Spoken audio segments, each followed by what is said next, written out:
সীমান্তে প্রায় প্রতিদিনই ঘটছে ভারতের পুশিন, তবে প্রতিরোধে সচেষ্ট রয়েছে বিজিবি ও স্থানীয়রা।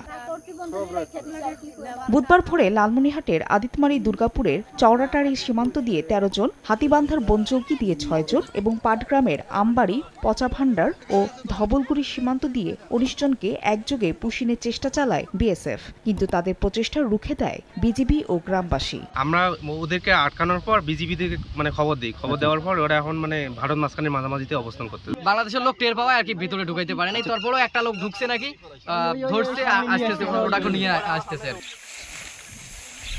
বিজিবি জানায় কাঁটাতারের গেট খুলে বাংলাদেশে পুশিনের চেষ্টা করার লোকজন ভারতের আসামের বাসিন্দা। এই ঘটনায় বিএসএফকে পতাকা বৈঠকের আহ্বান জানানো হয়েছে। অন্যদিকে মঙ্গলবার মধ্যরাতে সিলেটের জৈন্তাপুরের মোকামপুঞ্জি সীমান্ত দিয়ে প্রথমে ৩২ জনকে ঠেলে পাঠায় বিএসএফ। খবর পেয়ে তাদের আটক করে বিজিবি। এর কিছুক্ষণ পরেই মিনাটিল সীমান্তে ২০ জন, জকিগঞ্জে ১২ জন এবং সুনামগঞ্জের নোয়াকোট দিয়ে ১৬ জনকে পুশিন করা হয়। প্রাথমিক জিজ্ঞাসাবাদ শেষে আটককৃতদের পুলিশে সোপর্দ করার কথা জানায় বিজিবি। এদের মধ্যে কুড়িগ্রামের ৫৫ জন, যশোরের ৯ জন এবং বাগেরহাটের ৪ জন রয়েছেন। ফাহরিয়া ফারজানা, সময় সংবাদ।